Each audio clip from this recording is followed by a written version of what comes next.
Hello students, welcome to our YouTube channel Experience Tutor. Today we'll discuss class 11th physics get more than 95% marks series chapter system of particles and rotational motion, chapter 7 ncert line by line part 3.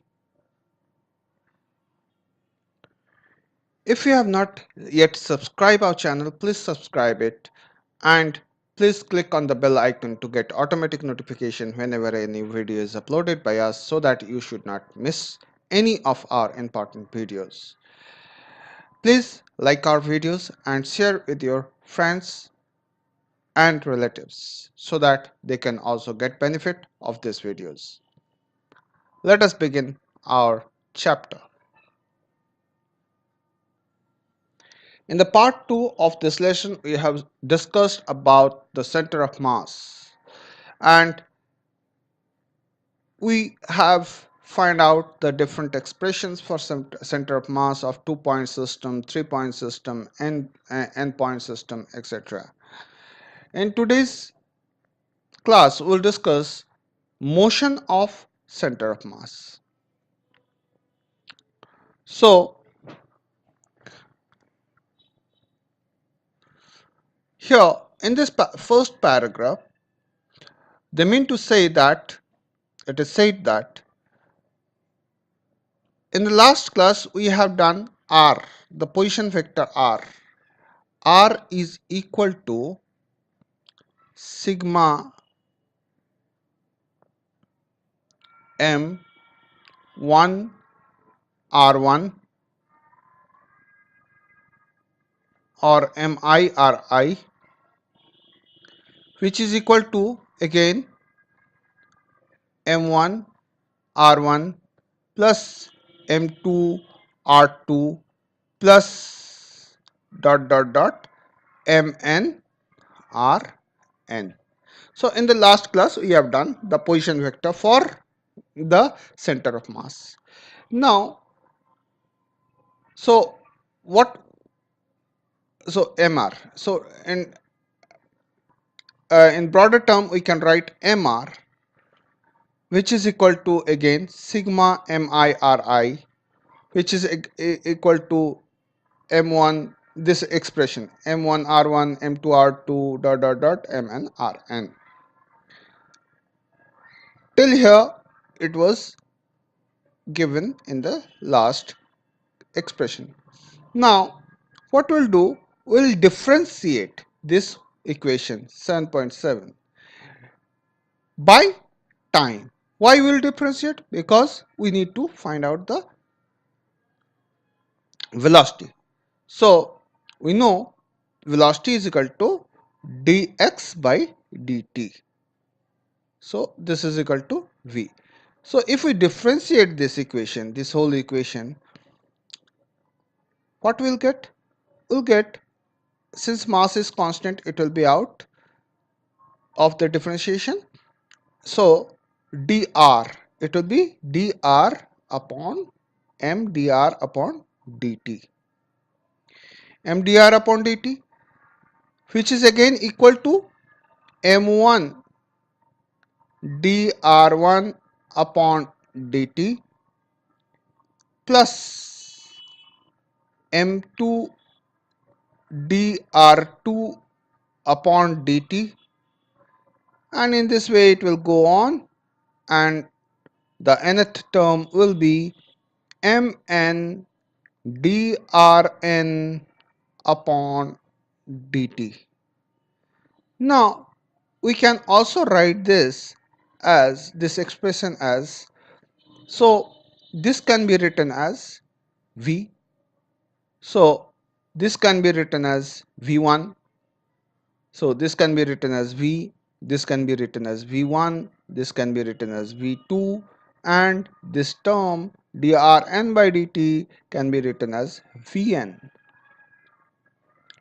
So we, the expression will convert to dv, mv, because this whole expression, so it is looking like upon, so I am changing Yeah, this whole expression can be written as dr by dt can be written as v, m is constant, m and v. So, and again this can be written as m1 is constant, m1, this can be written as v1. Similarly, m2 and m2 and v2 and dot mn vn. So this is the velocity expression for the velocity of the center of mass. Now if we again differentiate it to find out the acceleration of the center of mass, we have to again differentiate this equation. So if we again differentiate it, then why? Because we know that acceleration is equal to dv by dt. Rate of change of velocity is called acceleration. Fine. Then if we differentiate this equation again, then we'll get m dv by dt is equal to m1 dv1 by dt plus m2 dv2 by dt plus mn is equal to dvn by dt. So we can write it dv by dt can be written as a, and m1 dv1 by dt can be written as a1, m2 dv2 by dt can be written as a2 plus mn dvn by dt can be written as an. So this equation is equation 7.9 as expressed here. So this, by this expression we can see the acceleration of center of mass. Now from Newton's second law of motion, F is equal to ma. So we can write that F m1 a1 we can write f1, m2 a2 f2, and in this way fn. So here we have written that F is equal to f1 f2 f f1 plus f2 plus f3 fn. Now so till equation 7.10, I hope the participants are with me and got it what I tried to explain. If you have any questions, please write on the comment box, or anything which you didn't understand, please write on the comment box. I'll explain it again if needed. Thus, the total mass of a system of a particle times the acceleration is its center of mass of vector sum of all the forces acting on the system of the particles.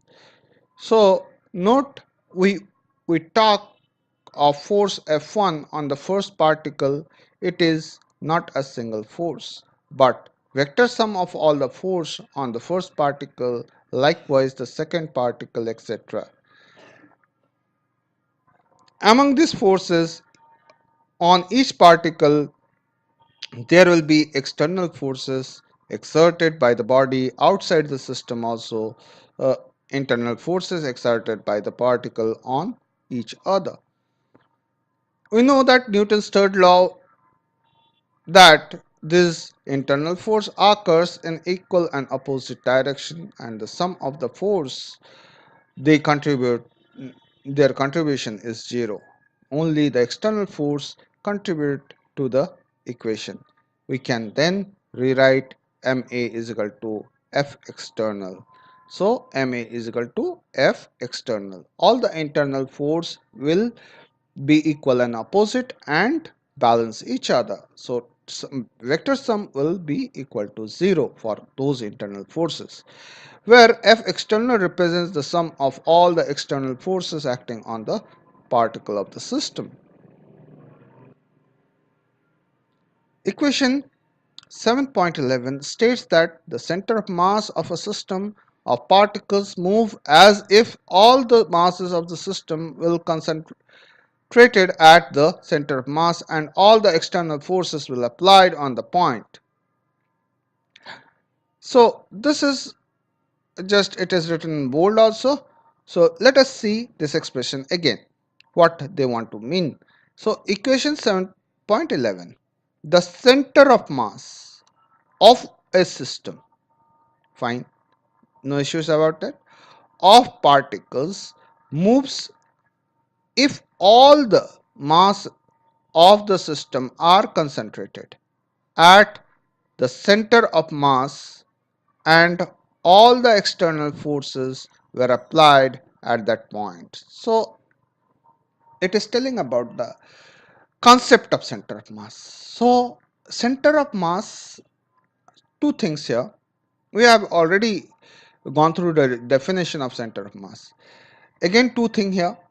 First thing is that the center of mass of a system of particle moves as if all the mass of the system is concentrated to the center of mass. So if this is a particle and there are different masses m1, m2, m3, m4, but all of this mass should concentrate at center of mass. First thing, we take first take from this line. So all the masses of the system should concentrate on center of mass. First thing, the particles are moving, the whole body is moving, such that all the mass should concentrate on the center of mass. And all the external forces were applied at that point. And all the external forces, whatever the force will, should apply to this point. So this is the concept they are giving for center of mass. And from where this concept is coming? From this expression. From this expression. And from where this expression came? This expression came from here.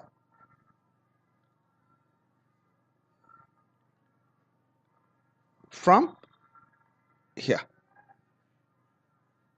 External force is the sum of vector sum of all the external forces. Okay. Now, once it is clear, let us move forward. Notice, to determine the motion of a center of mass, no knowledge of internal force of the system of particles is required. Why? Why it is not required? Because we have seen that from Newton's third law of motion, all the forces, internal forces, are equal and opposite. All the internal forces, what is this internal forces? The particles extract from due to each other. So as for example, if this the body, so this is say a particle m1 and this is a particle m2, the force extracted by this particle to this particle and by this particle to this particle, they are equal and opposite. So the vector sum of these forces, internal forces, which they extract due to each other, on each other, they are 0. So we won't consider the internal forces. Whatever we consider, the external forces, only the external forces. So in the expression in the 7.10, we have studied MA, or capital F is equal to F1, F2, F1 plus F2 plus F3. These are the sum, vector sum of external forces. So here they are telling the same thing. We did not need to specify the nature of the system of particles. The system may be a collection of particles in which there may be all kind of internal motions, or it may be a rigid body which has either pure translational motion or a combination of translational and rotational motion. However, the system and motion of its individual particle, the center of mass moves accordingly. So center of mass will move according to 7.11 expression. Instead of treating the extended bodies as single particle as we have done earlier chapters, we can now treat them as system of particles. We can obtain the translational components of their motion, that is the motion center of mass of the system, by taking the mass of the whole system to be concentrated at the center of mass, and all the external forces on the system to be acting at center of mass. This is the procedure that we followed either in analyzing forces on the body and solving problems without explicitly outlining and justifying the procedure. We now realize that in early studies we assumed without saying so that rotational motion or internal motion of the particle were either absent or negligible. So in the chapters before, we have studied what we have done. We have taken an object as a single particle. But here in this chapter, we'll not take an object as a single particle, we'll take an object as a uh, is distributed among n number of particles, and we'll take the center of mass. That point will represent the whole particle, where the whole particles whole system center of mass is concentrated. Okay, now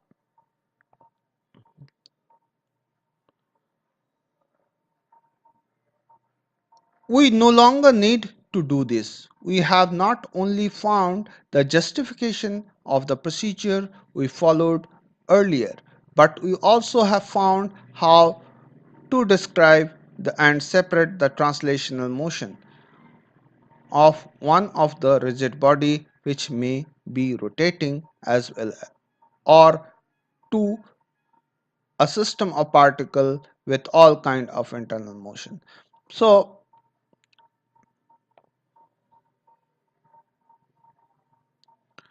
in this case, two two things are possible. One, a rigid body which may be rotating as well, so a rotational motion.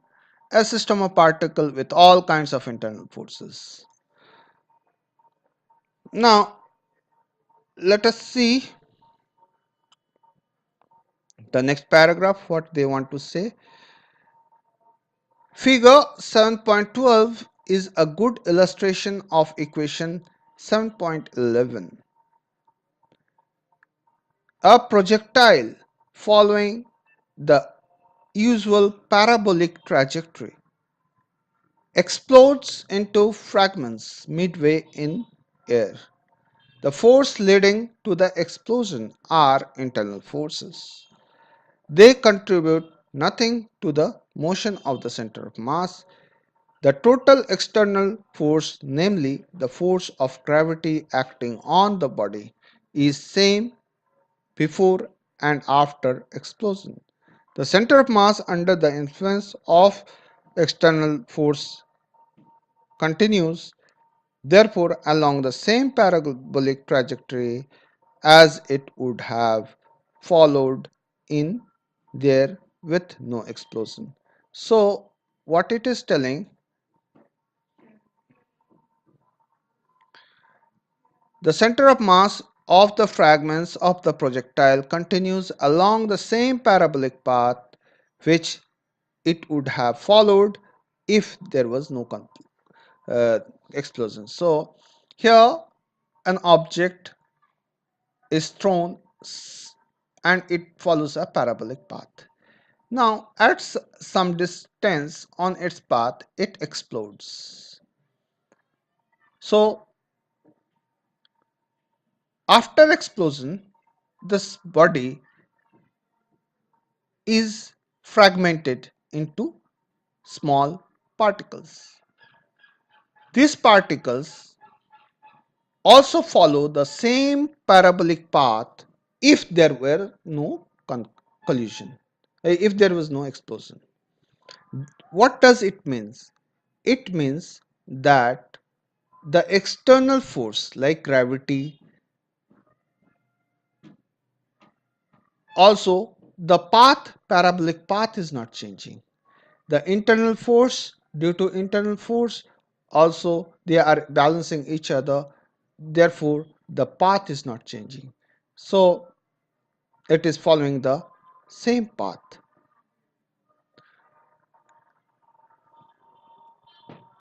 So here there is clearly written these lines: the forces leading to the explosion are internal forces. In other words, explosion happened due to internal forces. They contribute nothing to the center of mass, to the motion of the center of mass. Why? Because they cancel each other. All the internal forces cancel each other, so they contribute nothing. They contribute zero to the motion of the center of mass. The total external forces or force, namely the force of gravity acting on the body. So the only external force which is acting to the body is the gravity in our case, is same before and after explosion. So the force of gravity is same before explosion and after explosion, and due to that after explosion the fragments also follow the same parabolic path as if they would have followed when there was no explosion. This is a very good example of internal forces acting on a body and external forces acting on a body and how they are impacting the motion of a center of mass. Let us move forward. I hope uh, my students have got this concept. These concepts are very important. In physics, concepts are very important. So while before doing the numericals and everything, you should have a clear idea what physical phenomena and how the physical laws are should be implemented in numericals or in any logical questions. Okay, let us move to the next topic, that is 7.4, linear momentum of a system of particles. So what is momentum? In simple word, the momentum is equal to mass into velocity. Fine. So P is equal to mass into velocity. So momentum is a vector quantity. So in bold it is written, all the vector quantities are written in bold. Now what we do, if we differentiate, so both the side of this equation, what we'll get? If we differentiate, we will get dp by dt this side and mdv by dt. If we differentiate both the side of equation 7.12, so dp by dt, by dt and mdv by dt. So we can write mdv by dt as a this is vector, this is vector, this is vector. So ma and dp by dt is equal to f. This is Newton's second law of motion. Let us move forward.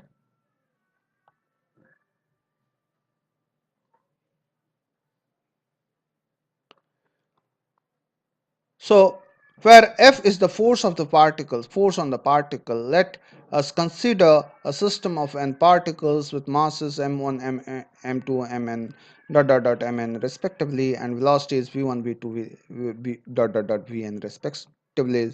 The mass may be interacting with the external forces. So simply we can write in this way that, say, momentum p, the total momentum can be written as p1 p2 pn. Then we can write this as mb and this one as m1 v1 m2 v2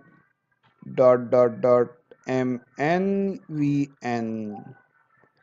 So we can write here mb, we can write as p, or we'll differentiate both the sides. If we differentiate both the sides, then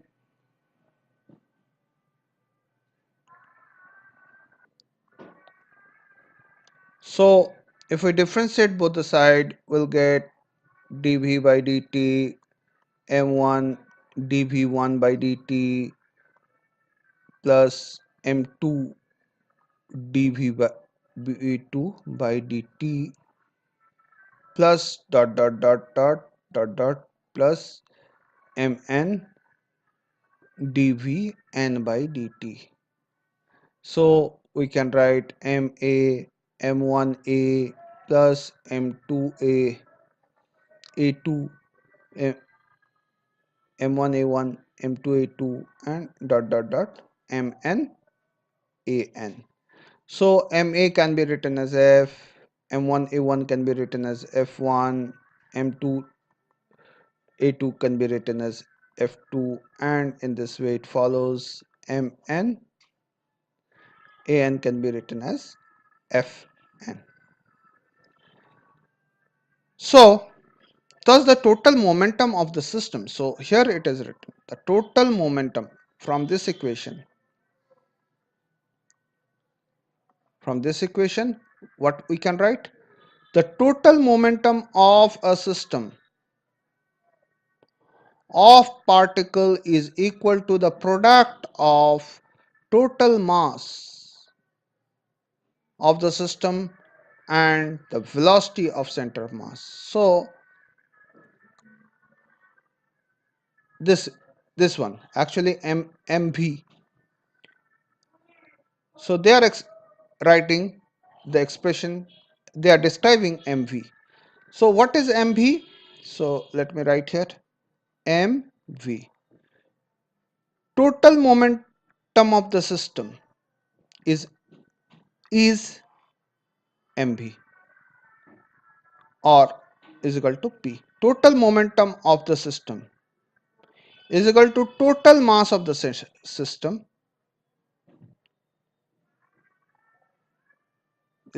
and multiplied by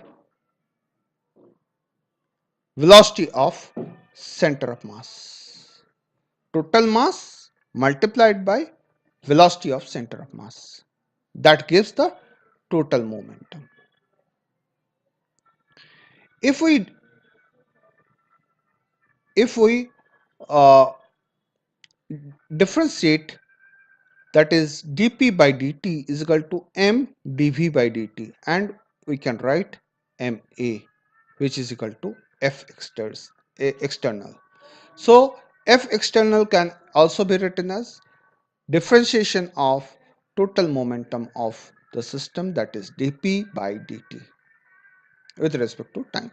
So this is the statement of Newton's second law extended to the system of particles. So now from this expressions, from expression 7.17, we can extend Newton's second law of motion to a system of particles.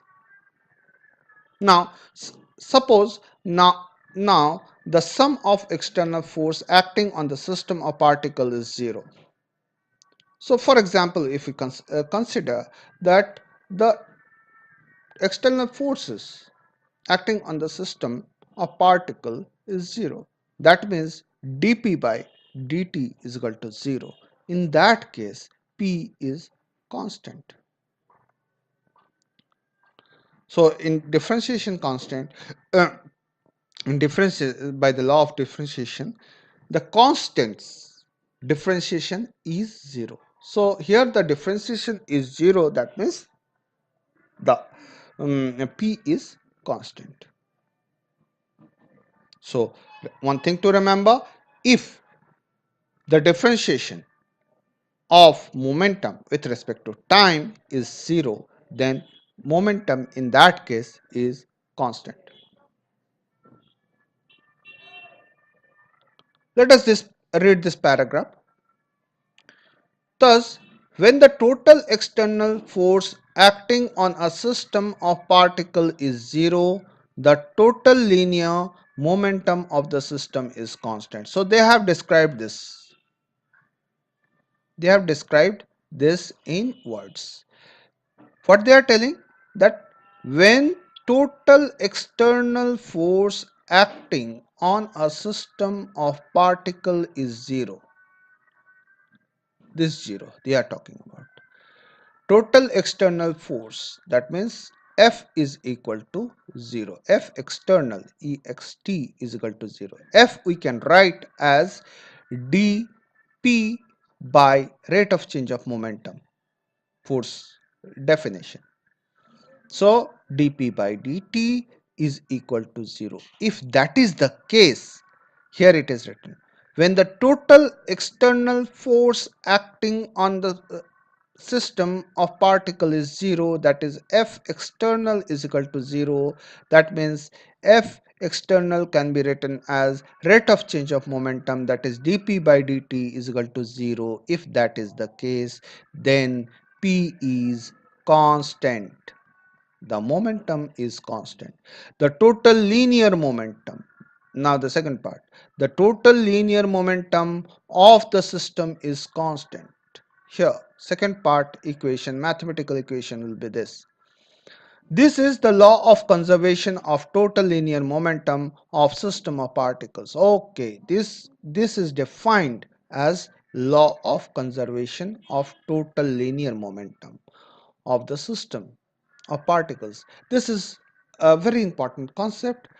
Uh, the question may be asked in various way, but main subject of the question, main meaning of the question will be, what is the law of conservation of linear momentum of n particle system or multi-particle system? So you have to explain in this way. What you will write? If the total external force acting on a system of particles is zero, the total linear momentum of the system is constant. And this is called the law of conservation of total linear momentum of a system of particles. Now, because of equation 7.15, so let us now, okay, read this whole sentence. This also means that when the total external force of the system is zero, the velocity of center of mass remains constant. Okay, so 7.15, let us see what is 7.15. Here is 7.15 equation, this one, mb, p is equal to mb. So this statement also means, so if we write, say, d, instead of p, what we can write? mv we can write. P is equal to mv, mass into velocity, is equal to 0. That means m dv by dt is equal to 0. Therefore dv by dt is equal to 0. If dv by dt is equal to 0, v is equal to constant. This expression is written in sentence, in words here. Because equation 7.15, this also means that when the total external force on the system is 0. So when total external force, so we are talking about this total external force is equal to 0, then force we can write dp by dt is equal to 0. So P is equal to constant. Again, we can write here dP by dt. We can write dmv by dt, and m is constant, so it will come outside, and dv by dt, mdv by dt is equal to 0. M will go that side, that will be 0. dv by dt is 0. Therefore, if dv by dt is 0, v is constant. The velocity of center of mass remains constant. We assume throughout the discussion on the system of particles in this chapter that the total mass of the system remains constant. Note that, so here we have considered m. So we have considered m as total mass of the system. It is not changing, it is constant. In this case also, and in this case also. Note that on account to the internal force, that is the force exerted by the particles on one another, the individual particle may have complicated trajectory.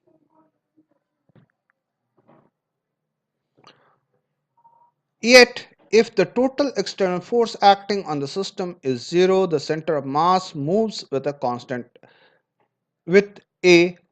velocity. So you have already seen, that is, moves uniformly in a straight line like a free particle. The vector equation 7.18a is equivalent to the three scalar quantities.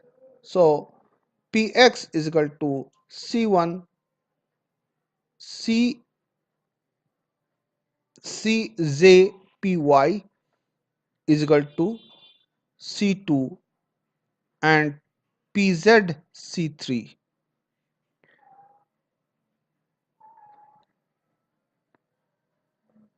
Okay, so px is equal to c1, py is equal to c2, and pz is equal to c3.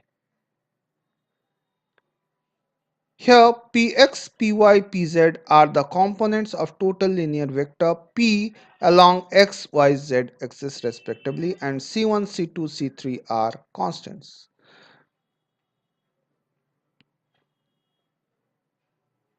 So 7.18a. Let us see 7.1, no, equation 7, vector equation 7.18a. 7.18, where is the equation? Okay, this is the equation. P dp by dt is equal to 0, p is constant. Fine. So what they want to say? They want to say, just they have considered px. The momentum along the x-axis is constant, that is c1. Momentum py, momentum along the y-axis, which is another constant, that is c2. And pz, momentum along z-axis, is also a constant, that is c3. Why it is constant? Why we have considered constant? Because here in this equation we have proven that if the external force is 0, then momentum is constant. So they have considered in along x-axis, y-axis, and z-axis three constants, c1, c2, and c3. That's it, nothing else. And they have also written it to explain that px, py, and pz are the components of total linear momentum vector p along x, y, and z axis, and they are represented as a constant c1, c2, and c3. Now let us see In an example, let us consider the radioactive decay of a moving unstable particle like nucleus of radium. A radium nucleus disintegrates into a nucleus of radon and an alpha particle. The force leading to the decay are internal to the system, and the external force on the system are negligible. So the total linear momentum of the system is same before and after decay. The two particle produce in decay, the radon nucleus and the alpha particle moves in different directions in such a way that their center of mass moves along the same path along which the original decaying radium nucleus was moving.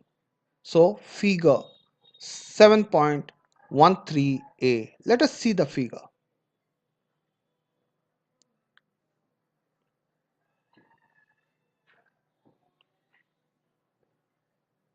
So this is radium. A radium particle is moving and it disintegrates into two things. One is alpha particle. Alpha is nothing, it is a helium particle. It is a helium particle. So alpha rays and a radon particle.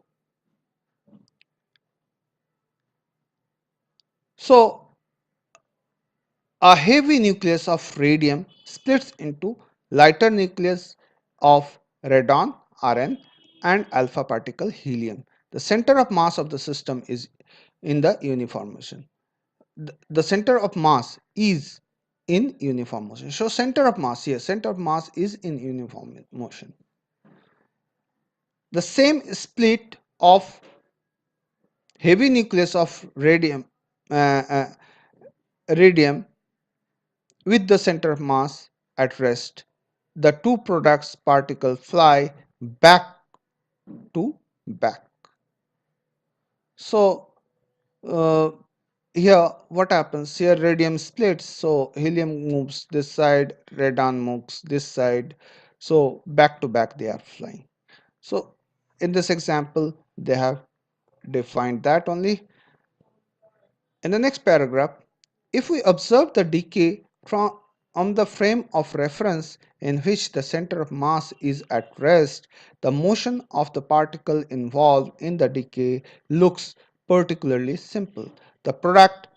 Particles, the product particles, that is radon and alpha particle, move back to back with its center, move back to back with their center of mass, remaining at rest as shown as in the figure 7.13b. In many problems on the system of particles, as in the above radioactive decay problem, it is convenient to work in center of mass frame rather than in the laboratory frame of reference. In astronomy, binary, that is double stars, is the common occurrence.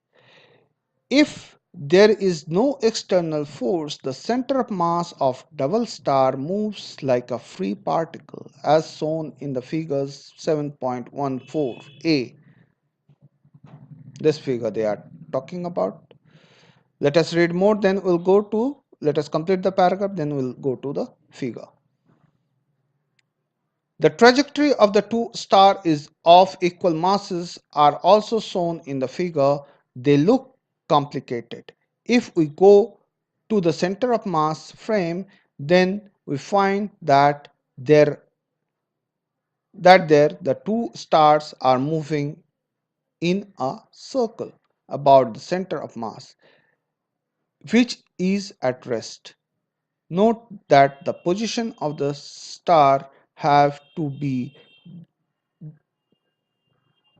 dramatically opposite. diametrically opposite to each other. Thus, in, in our frame of reference, the trajectory of our stars are the combination of uniform in straight line of the center of mass and circular orbit of the star about the center of mass. So let us see the diagram now and try to understand what they want to say. So in this diagram, the first diagram is showing like this, a path. So what is that? Trajectory of the two star. Si dotted line and S2 solid line forming a binary system with their center of mass C in the uniform motion. So the bold lines and the dotted lines. Bold lines are S2, dotted lines are S1, forming a binary system with the center of mass C in the uniform motion. And in figure B, the same binary system with the center of mass at rest. So in figure B, the same binary system happening with the center of mass at constant, at rest.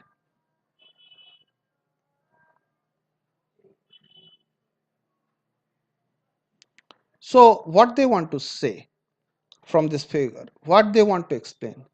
So they want to explain the path when the center of mass in the first figure A, when the center of mass is moving, the trajectory is represented by the dotted and the bold lines. Uh, but when the center of mass is at rest, that trajectory is written and is given by a circle. That's it. And the same phenomena happens with binary or double star uh, in the we study this in astronomy. So what is the conclusion of this paragraph? As can be seen from the two examples separating the motion of different part of the system into motion of center of mass and motion about the circle of mass, center of mass. So uh, they want to say that as can be seen in two examples separating the motion of different parts of the system into motion of center of mass and motion about the center of mass is very useful technique that helps understanding the motion of the system. This is a conclusion type statement. So let us leave this lesson till here. In the next class we will study about 7.5. Let us recap what we have done today.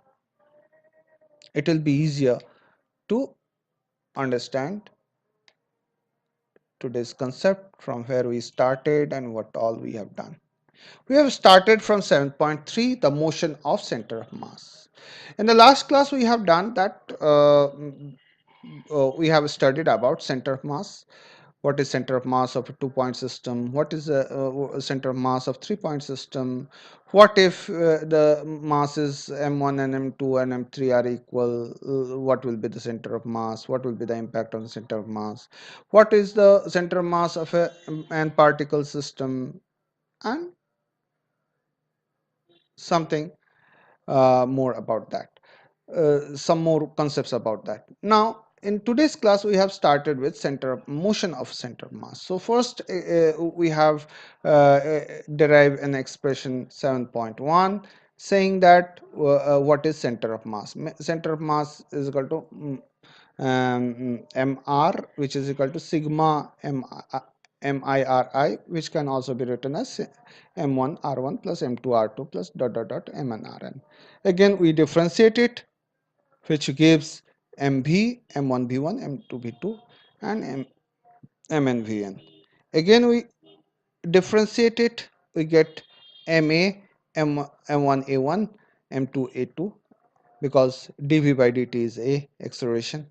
So we got this. Again, ma can be written as f1 f2 f3 plus summation of this, uh, and why? Because m is f by the Newton's second law of motion, and these f's are all the summation of external forces, not internal forces. Internal forces, according to Newton's third law of motion, they are parallel and opposite, so they balance each other. So vector sum of all the internal forces are 0. So there is no impact on the body due to internal forces. So ma is equal to external, we have written that, and then comes the concept. These all are the concept that we have taken the example of object moving in a parabolic path and it explodes in the midway. So we have seen that the after explosion also the fragments follow the same trajectory as of before. So this is one of the proof that no influence of internal force is acting on the system. Only the external force, the body is moving with the influence of external force, that is gravity. In our case, it is gravity. So the trajectory before the explosion and after the explosion, the trajectory of the fragments were same. So next topic we have studied about linear momentum of the system, that is 7.4. And so what is momentum? It is mass into velocity. What is so if we differentiate the momentum, that is dp by dt, we get the expression called rate of change of momentum, which is also known as force. So so we can write we can write p is equal to p1 plus p2 plus p dot dot dot pn. Instead of p, we can write m1 v1, m2 v2, and go that, and that way mn vn. Then we can write p is equal to mass into velocity. What does this mean? This means that momentum of a n particle system is equal to total mass of the system and velocity of the center of mass. This expression 7.15 means that only. So if we differentiate, if we write p is equal to mv, then we can write the expression as m dv by dt, and dv by dt is a acceleration. So dp by dt is f external again, and this is the rate of change of momentum is equal to force, we know, and we got f external. So again a new concept, that if dp by dt, the external force or the internal force, is 0, then we can write dp by dt is equal to 0, then p is equal to constant. So uh, now we have taken an example of a disintegration of radian article into alpha ray and radon. We have seen that they are moving back to back after the disintegration. Similarly, and a similar thing is happening in the space when the stars disintegrates into two. The If the center of mass is moving, it is following the path s1 and s2 like a spiral, dotted line and dip line. And if the center of mass is at rest, then It is in a circular motion with uh, S1 and S2 acting to the parallel and parallel to each other. So that's it for today's lesson. And next lesson will start the next class will start 7.5 vector product of two vectors. Before we end our class, we request you to subscribe, like, and share our channel if you have not subscribed. If you have subscribed it, please like our videos and share our videos to your friends and relatives. Thank you very much for watching our videos and supporting us.